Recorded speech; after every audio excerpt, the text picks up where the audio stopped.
Hey friends, this is Mark Suroviec, host of the Workplace Solutions podcast, inviting you to discover the joy of work. All right, we're live. How you doing today, Don? I'm doing pretty good. How about yourself? I'm doing good. All right, so Don, we just did our first, well, it was your first ever escape room. Yeah. And I think it was like my 6th or 7th. What was, without revealing any of the secrets from that escape room, tell me about that experience. Oh, it was really enjoyable. I enjoy puzzles. I enjoy trying to figure things out. I enjoy that kind of challenge. And, you picked a good one for us where I think it was not too terribly hard for our first time around, but still required us to kind of think around a couple of things. I was, again, not revealing any of the secrets, but I was surprised there were so few things in the room that they really managed to make a lot of neat puzzles out of. Yeah. So that was enjoyable. I'd like to do one again, certainly. Yeah, that was a fantastic challenge. So if you are ever in Lexington, Kentucky, Countdown Games has some great escape rooms, and the kids really seem to like them. Yeah.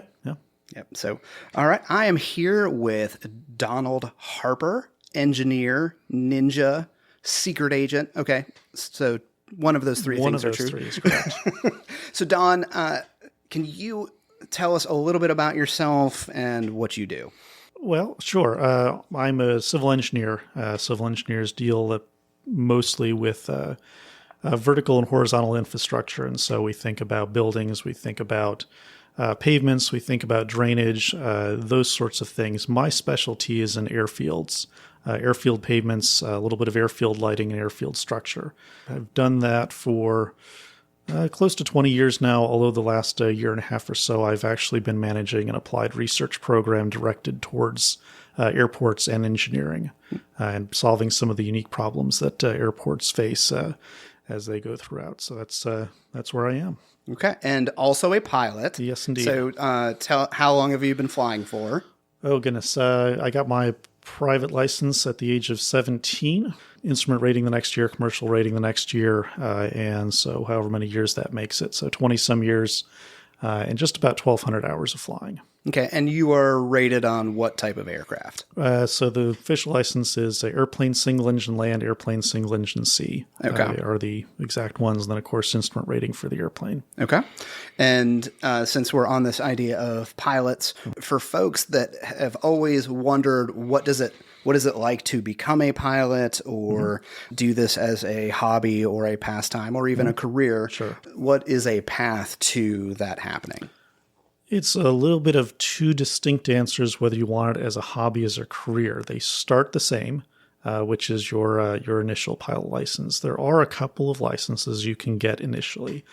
Without delving too far into the ins and outs in each, most people choose to go the private pilot route as it's the most capable license. Gives you the most freedom, flexibility in where you can fly and what aircraft you can fly. What I tell people is the actual physical manipulation of the aircraft, learning to make the aircraft do what you want, take off, land safely, that's really only about the first 7 to 10 hours of instruction.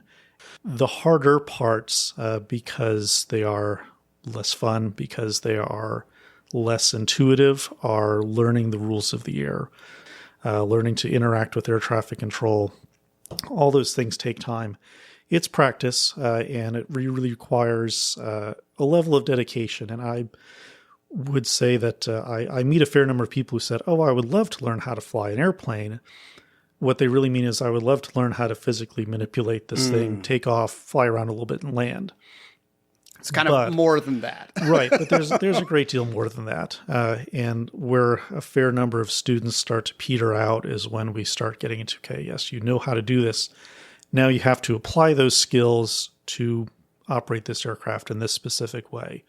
Certainly within the capability of the vast majority of us out there. Not as much fun, and it requires a little bit of dedication to get through. I have gotten to go up and fly with Don, and I think one of the things I never realized was just how much detail there was in those pre-flight checks. And I saw you going through your checklist on the iPad and checking all these things that in driver's ed, they tell you you're supposed to do, but no one ever does. But apparently in flying, those are for real. It's an interesting parallel that you draw there, because there's so many things as a driver we're supposed to do, but we don't. It'd be good to check the tire pressure, but really you can drive and you'll figure it out. Yeah, we really should check the wiper fluid level, but you drive, you can figure it out. When it comes to aviation, those are not options. And part of getting your brain aligned with how aviation has to operate is you really have to do everything every time.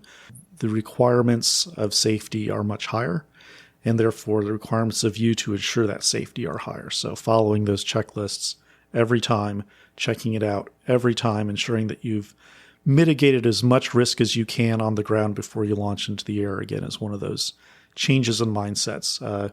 There's the saying, kick the tires and light the fires. That's not how we fly airplanes, or certainly not anybody who wishes to fly airplanes successfully for very long. You really have to adopt that new mental attitude that every single time I am going to check every single thing, and I'm going to follow every procedure every single time, because those small omissions, those small acceptances of risk on the ground get magnified when you get up in the air. Now, I know you like to serve, and you serve through, is it called Angel Flights? Yes, indeed. All right, how does that work? What is that for folks that aren't aware, and how does that work? Fantastic. I love talking about Angel Flight. Angel Flight is a nonprofit organization, and it is nationwide, that offers non-emergency medical air transport. And the longer version of it is that there are people out there in the United States that need to travel from point A to point B to receive some form of medical care. That is where we fill in. We can provide that transportation to those people for free. We generally get referred through social workers, through hospitals, through doctors. We also get people who approach Angel Flight directly. All of those are welcome. They will evaluate if this is a legitimate need that we need to fill. If so, they will work with this person, and they'll say, okay, when do you need to get from where? Where do you need to go? It's the requirements of that mission, and then they will take that. They'll publish that mission, as they call it, to volunteer pilots. And they have a cadre of volunteer pilots, and us volunteer pilots can say, yes, I can fly that mission. I will do that one. You may have someone with a fairly rare, unusual disease, or maybe even a common disease, but one that can't be treated where they are. They may live somewhere far out in the country. They may be remote to medical care. Their local... so they're in Florida, but they need to go to the Mayo Clinic. That's certainly one. I would even hold out the example if you live in far western Kansas and your local hospital doesn't have a strong oncology department, may not have an oncology department at all, and you have to travel to Denver or Kansas City or something like that. That is one that is fairly common. I had a gentleman who lived in suburban Kansas City, Missouri, and he had a form of osteosarcoma, which is where your body decides to start growing bone in your lungs. Ugh. Terminal disease, but we can obviously extend your life. There was a specialist for that in St. Louis, Missouri. So that would be obviously several days for him if he had to drive. Because of this disease, he had actually lost a leg. So it was a great burden. He had a family, he had a wife and kids, he was middle class, he was in for information technology. This was not someone who could not necessarily afford anything, but just the time and effort required to get there were just too much for him. And so he was able to link up with us, and we were able to bring him back and forth and bring him to St. Louis. He would get his treatments done, I believe called cryoablation, and come back in the same day and not miss all that work, not really miss life, right? Yeah. And that's really what we deliver is we deliver time and comfort. That's awesome. Great example of another one. We had a young teenage boy who was blind. He lived in Lawrence, Kansas. And because of the conditions, again, I'm not entirely familiar with all of them, he needed to see a doctor in Detroit. It's an all-day effort to get from middle of Kansas to Detroit. But we can get them there in 2 days as opposed to 4 days. And again, alleviating some of that financial hardship on that family. We always really point out that these are not, I hate using the term, but they're not welfare queens. They're not people who, are trying to suck a system dry to get something for free. These are generally working people trying to live their lives, trying to get what they're doing without losing their job to the disease, without losing their insurance to the disease. And so we kind of deliver that. There are other missions out there. We do help out with FEMA and DHS doing disaster relief missions. Can you define that acronym? Sure. DHS, Department of Homeland Security, Okay. FEMA, Federal Emergency Management Agency. Yep. Thank you. Doing some of those disaster relief, again, sometimes after disaster, the only way in or out of an area is by air. Okay. And so we can provide that. Great organization. If you are listening to this, free advertisement for them. Please donate. If you are a pilot, please volunteer with them. And if you think you know someone who might benefit from that, please call them up and see if they can help, because oddly enough, we're asking for patience. We have more than we can help, but we're always looking for more. Well, that's awesome. And I love being able to hear people talk about how they're taking their day job and using it to serve society, and you're doing that. And so we love that. All right, so let's switch gears. Sure. So thinking about your civil engineer world, tell us about a team that you were on or a group of people that you led that was really memorable. And we'll use memorable in terms of this team was amazing or this project was super successful and here's why. So I'll let you answer that however you want. So what's a project that you were a part of that we can pull from and say this is how it's done well?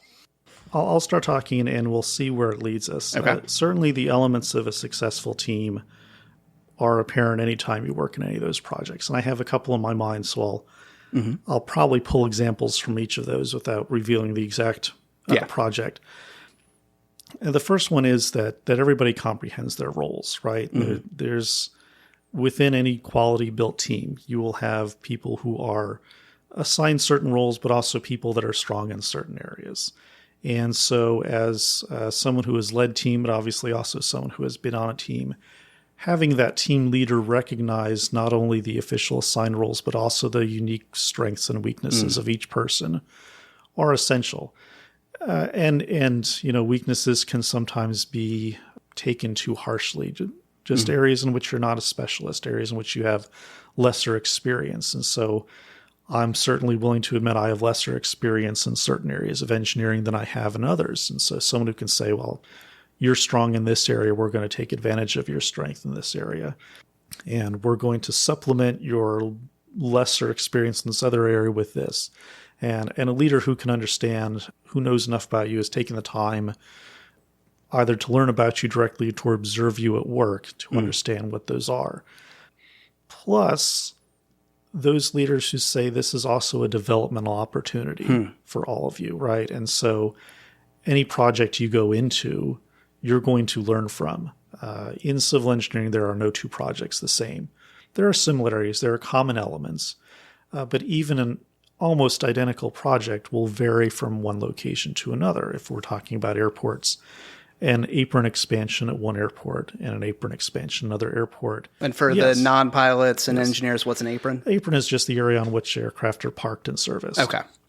Some people call it the ramp, but the non-movement pavement, so not runway, not taxiway, just area where aircraft are parked and serviced.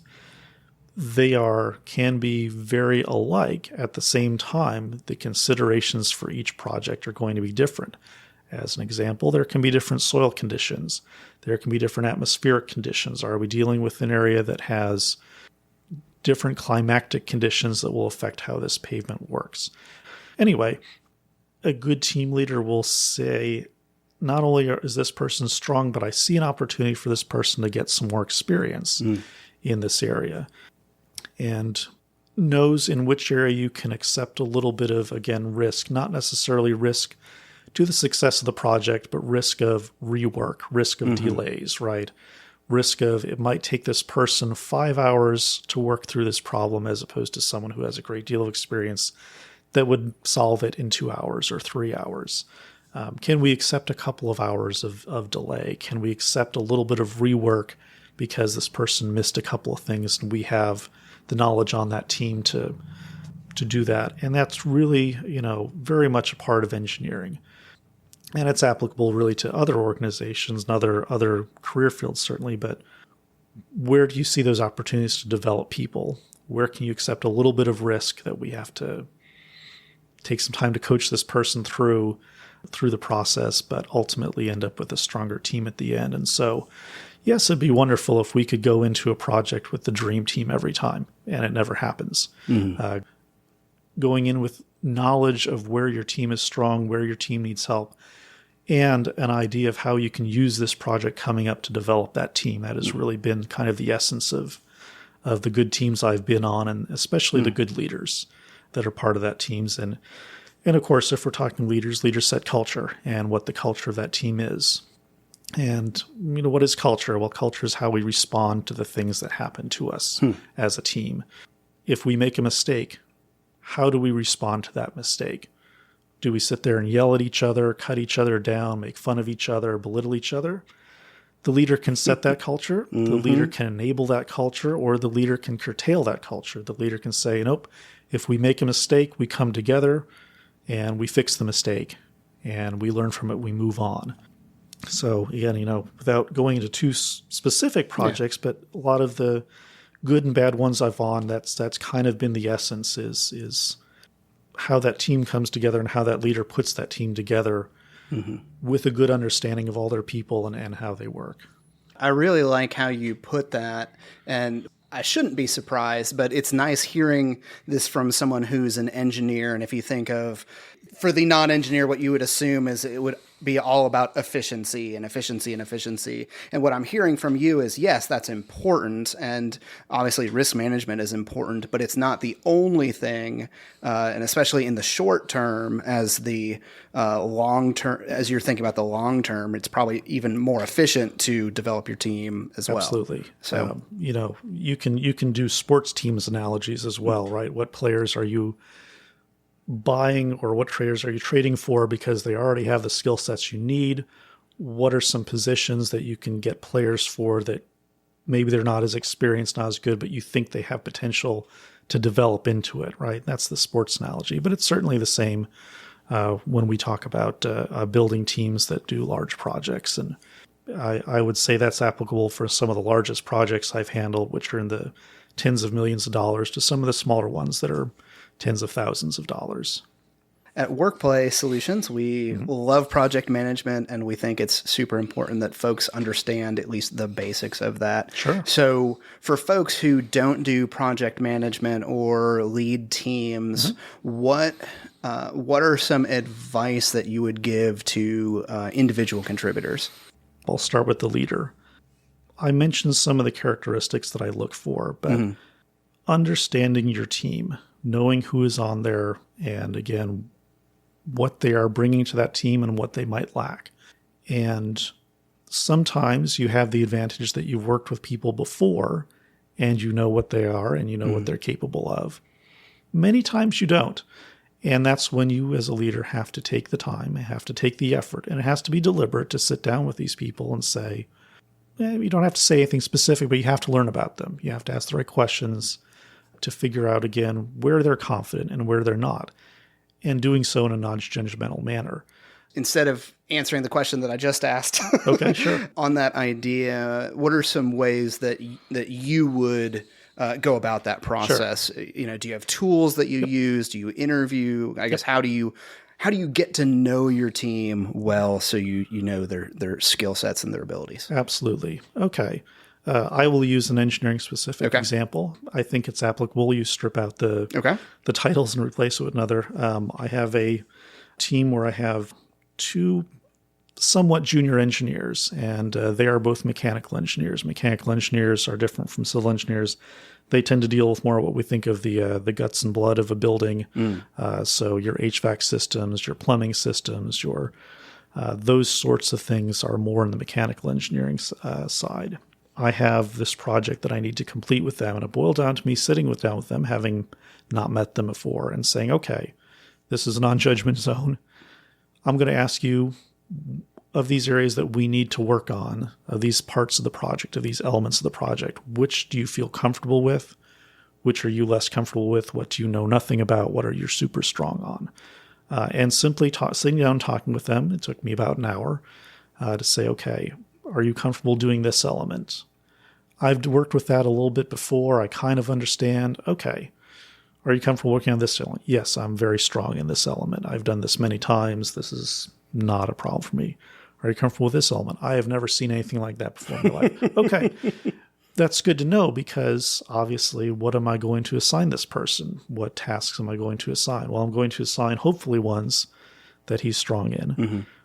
I'm also going to look for those developmental opportunities. Mm-hmm. What are some ones that maybe are less important that he's not as good on, that I still have a little bit of that time for, as I said, rework, recalculation, time for coaching, time for mentoring built in, that I can handle that. Maybe this particular project, he is not very strong on fire suppression systems, but the fire suppression system is not on the absolute critical path to getting this project done. So we have a little bit of time that he can work on it. We can review it. We can refine it. He can learn from it, and we can come together for this system to make it work the right way. Those sorts of things. Again, sitting down and speaking with those people. And then, of course, just the involvement as the project goes on. Building, like I said, that culture where if they feel I'm not doing this right, I need help, I can't figure this out, that they can come to you and say, boss, I'm not 100% on this thing. Again, you leaders set culture. What culture are you setting? Is the culture going to be, go away, I don't have time for you? Is the culture going to be, how dare you not know, right? Yeah. What am I paying you for? Yeah. Is the culture going to be, that's not important, don't waste your time? Or is the culture going to be, okay, thank you for your honesty. Let's go get you the help. Let's get you the resources. Let's take the time to address this and put it down. And successful teams obviously can't use the first three. They have to use that last one. And yet it's surprising sometimes you hit those other ones. You hit the cultures where it's, I can't believe you don't know this. What kind of idiot are you? No, that's not a good place to be. You hit the cultures, I'm too busy, figure it out on your own. Okay, but that's obviously now you've introduced a big risk into your process. And then, the culture of, go away, you're bothering me is, an awful one too. I'm cringing at all of those, and exactly. I know they're common. And that's the thing, we sit there and we say, how awful is that? And yet they're fairly common out there. You have to specifically, as a leader, set that culture. That has to be a deliberate action on your part to say, if you don't know something, if you're having trouble, you need to seek help and fix that problem, as opposed to covering it up, papering it over, burying it, talking around it, whatever the case is. There are organizations that, by virtue of what they do, can tolerate those lesser kind of cultures. They're probably not building tall buildings. They're probably not paving long stretches of pavement. But they are out there. Let's spin the wheel of embarrassing moments. So tell us a story of professional failure where you screwed up and what you learned from it. Sure. As much as you are, I know that some of the details might not be able to happen, but it won't be specific. Yeah.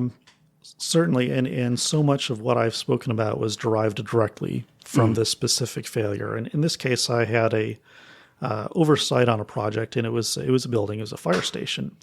And we had a budget for this project. Now, at the time, as an engineer, I was not very good at some of the systems that go into a fire station.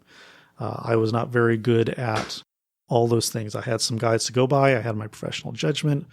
I was uncomfortable with it. And I went to my supervisor and I went to my peers. And I said, I'm really struggling with this one. I need someone else to check over what I'm doing. Not super comfortable. And the response from all of them was, I'm too busy, go away. Okay, well. So those were real instances of folks that you've served under. That wasn't hypothetical. Oh, no, not at all. And it was, I'm too busy, go away. Well, maybe I'll look at it if I get time kind of response. Well, all right, I'm going to do the best I can. And we put it out. And that project came in when it went out for bids, when the construction firms were bidding on it. We had our estimate for what we thought it would be. The bids were about 2.5 to 3 times what our estimate was. So we totally blew our budget. So we could not do the project. We couldn't build it. So everyone, of course, was unhappy.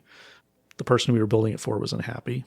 The organization that helped design it was unhappy. Anybody who had a financial interest was unhappy.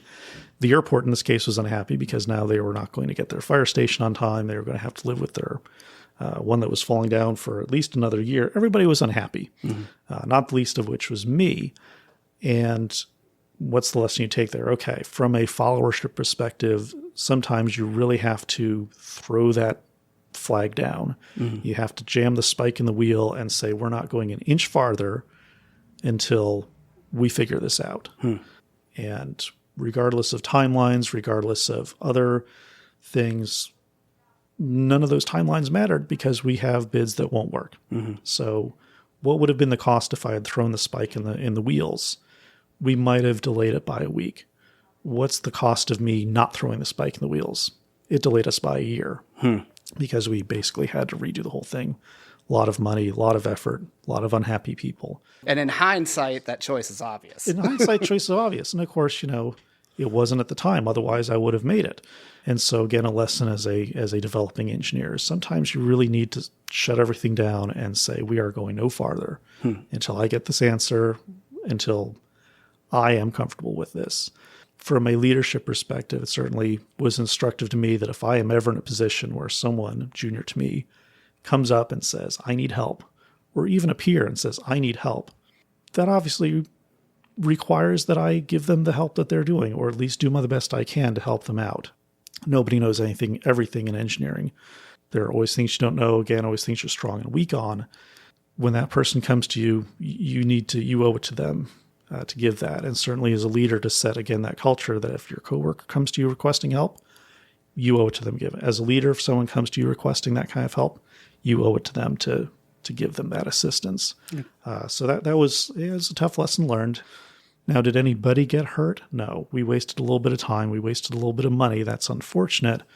But it was a comparatively tame lesson to learn as opposed to having built something that was not safe, having built something that was not functional. Yeah. Again, an easier way to learn that lesson than if it had gone a different way off the rails. Final thoughts. First of all, thank you for having me on. This has been fun. Please donate and volunteer for Angel Flight. If we're talking about workplace solutions, I think so much of culture, and I've spoken about culture all the time. What is the culture? And if you are a leader in your workplace, what culture are you setting? What is the response to these situations that happen to us daily? What is your answer? Because what your answer is will be reflected in everybody who works for you. If your answer all the time is, I don't care, all of your employees, all of your workers are going to say, I don't care. If your response is to yell and kick and scream, then everybody else is probably going to yell and kick and scream. But if your response is, okay, emotions out of the way, let's address this problem, let's identify it, let's fix it, that culture will be reflected through the organization. And I can tell you exactly which one of those organizations I would want to work for. Same here. Yep. All right. Thank you, Donald. We have been talking with Donald Harper, civil engineer, pilot, an awesome guy. All right. Thank you. We're done. Let's hear the music. Life is way too short for work to suck. So if you want help to build your team, train your team, or manage your team, we're here. Come see us at workplaysolutions.com. Thanks for listening to the podcast.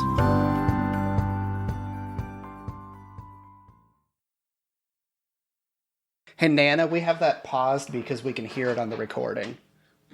Thank you. All right, carry on. I'm sorry.